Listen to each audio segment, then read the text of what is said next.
Hi. I have a couple of questions, and one has to do with what I think Bob was talking about, relationships. I'm in the process of separating from my wife of 18 years, and I've been looking at that. Part of what's going on, similar to what he was talking about in terms of a house, when I look at my relationship, how it was, there are a lot of things about it that I really appreciate and really love. And when I look at those, sometimes I find myself feeling negative or sad because those things are no longer there.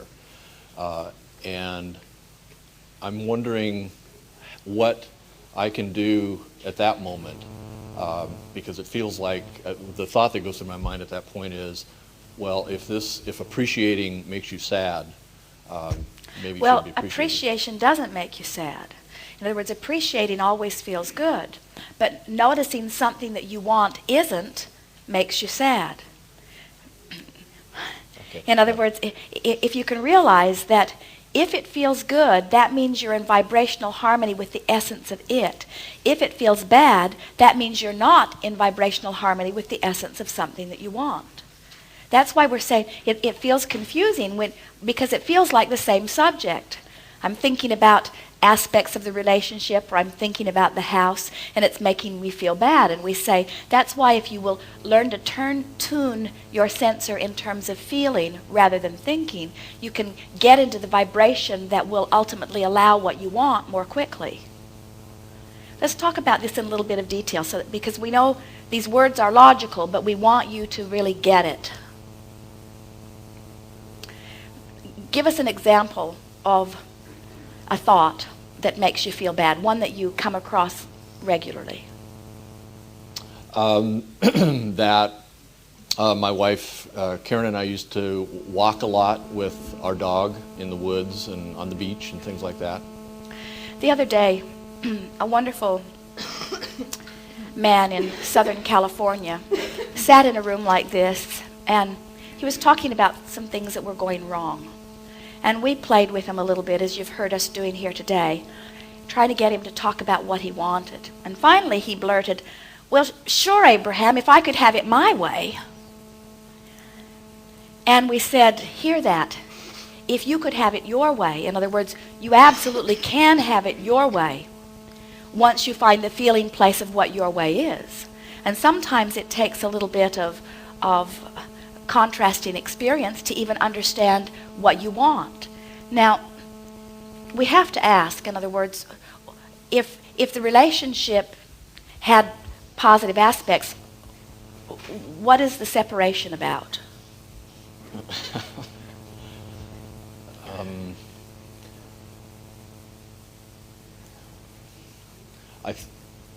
I think that the separation is about the two of us realizing that there were other things that we needed to do or to explore for ourselves in our lives that were not happening for some reason in our relationship.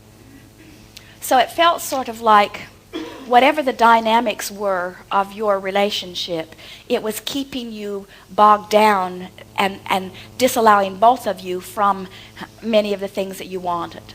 Yes. Now, can you hear us when we say, you can say, well, it was the dynamics of our relationship, or you could say it was our habit of observation, or you could say it was our lack of ability to visualize.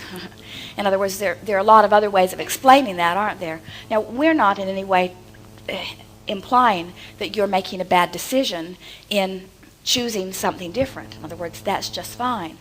But if you will begin to think in terms of what you're moving to rather than what you seem to be moving from, you'll begin to feel better right away. Can you find anything like that easily? In other words, what are you going to? Or is most breakup or divorce about what I'm leaving, what I'm moving from? Is a divorce more about exclusion than anything? Not always, but for the most part, a divorce is more about what I don't want. And so there's a lot of pushing against what I don't want, which puts you in sort of rocky ground for a while, because what you do want then can't begin to flow to you. That's why our friend began earlier by saying, I am going through, or I have been going through, or I've just gone through. In other words, gone through an ordeal. You usually don't say, I've just gone through a delightful walk in the park. You usually don't say that. I've gone through this ordeal. Now, from where you're standing, having lived this exaggerated contrast, because there were some issues that along the way were causing some desires to be born within you. So along that rocky contrasting ground and within the mess of the divorce and even in the sadness that follows it, from where you stand now, what do you most want? In other words, what has the contrast netted for you? What decisions have you come to as a result of what you've been living? Well, I think where I'm headed is to a place where I express myself both in my relationship with whoever that may be with and out in the world. Now, has somebody been telling you that you don't express yourself? Is that your conclusion, or has somebody been accusing you of non-expression? Yeah, somebody has. Oh, Guess you thought who? so. No. It was that one, wasn't it? The reason that we ask that is because almost always when someone makes a clear statement of something they've decided, it usually is born out of some contrasting experience. But saying, in other words, as you say, I'm going to express myself more from that feeling place of having that been one of the reasons that the last relationship failed. Are you getting the sense of what we're talking about? The vibration that you're emitting isn't going to get you anywhere pleasing. So describe it a little further. In other words, what do you mean when you say, I want to be more expressive? Get inside it. In other words, as we were talking about painting the picture, describe to us, get inside of a relationship mentally and sort of describe to us what it feels like to be in this expressive relationship. Or is it even any place you want to be? Is it some place that somebody else wanted you to be? No, yeah, I can do that. I've been doing that a lot, and what it looks like to me is that when I am feeling something, yes, whether it's good, bad, or indifferent, that I'm willing to say what that is, rather than processing it through my mind. So being willing to express what's happening for me right in that moment.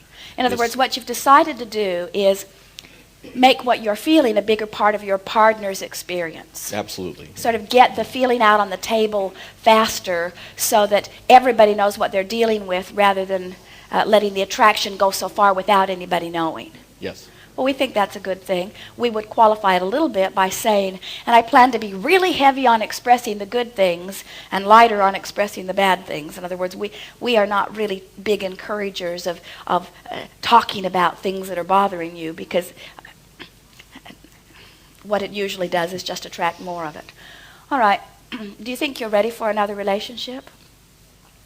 In other words, is it something that when you think about that, does it make your heart flutter a little bit? Does it make a feeling of enthusiasm move in you at all? Or are you sort of numb on that issue? No, it does make me feel good. And so describe a relationship to us a little more. Well, it would be a relationship on lots of different levels, physical, mental, emotional, in the sense that we could walk on a beach and be happy and say nothing, or we could be in a conversation in front of a fire somewhere talking about the deepest metaphysical principles all the way down to why that log was burning, how it was burning. Or we could be doing any number of different things, whether it's sitting in a concert somewhere, enjoying that, watching someone else be creative, or creating for ourselves, either writing, things like that. Right. Do you believe him? You do, don't you? In other words, what you speak and what you are emanating with your feeling is very much of a vibrational match. In other words, you're in a very good mode of sending a signal about what you are wanting. Now, come back to your original question with us. Can you find it again? About looking at the relationship as it was, seeing the good parts about that, and having that evoke All right, this is a really important topic because what happens to so many people when they are in the process of moving on in their experience from someone to someone else or from something to something else is that there is this fear that we feel within many of you that if you look back with appreciation about what was, that you'll get yourself in that place of unfulfilled yearning. In other words, remember the 3 baskets that we talked about earlier, where if you want something that you don't have, that there's a feeling of contradiction that happens that is really unpleasant. So what happens to most people is, in order to at all costs avoid that feeling of wanting something that they don't have, then they play down their wanting. In other words, they don't allow themselves to really want it. They're afraid to revisit those subjects because they're afraid of that pain coming back again. But what we're encouraging you to do really is to sort of bite the bullet and still go for your ideas of what you are wanting, and at the same time do your best to find aspects of it. In other words, try to feel good while you're thinking those thoughts. And what can happen to you, you see, when something that you have lived has been painful to you, it has caused a desire to skyrocket at a very high vibration. And most of you don't realize how much power there is in that kind of desire, even if you're nowhere near vibrational harmony with it. With a little bit of relaxing or surrendering, some would say just sort of releasing or trying to find relief, your cork will float right away. In other words, that's one of the reasons that it's so easy for us, as we see you struggling in your physical lives, to know it's worth every particle of the struggle, because we know that the desire that is being born out of the struggle can be easily fulfilled if you'll just relax and let it be. So there's something about finally giving up this sense that I have to justify anything and just saying, hey, I appreciate so many aspects of that relationship. Most of all, I appreciate the newfound desire that I now have. So we were talking with a woman recently who was not willing to find one particle of redeeming value in her recent marriage because she was afraid if she appreciated it, he'd come back.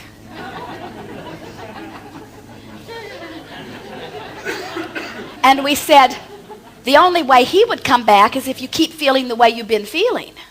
In other words, by finding a vibration that feels really good, that's very foreign from all that was, in other words, you don't need to worry about that coming back. And so just reach for that place that feels good, and in a very easy, comfortable way.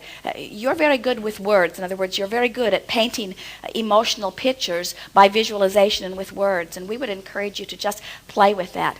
It is our feeling that good things are so near to you that it's almost as if you can open a door and there they'll be. In other words, there will not be a long period of time between where you are and the manifestation of what you are wanting.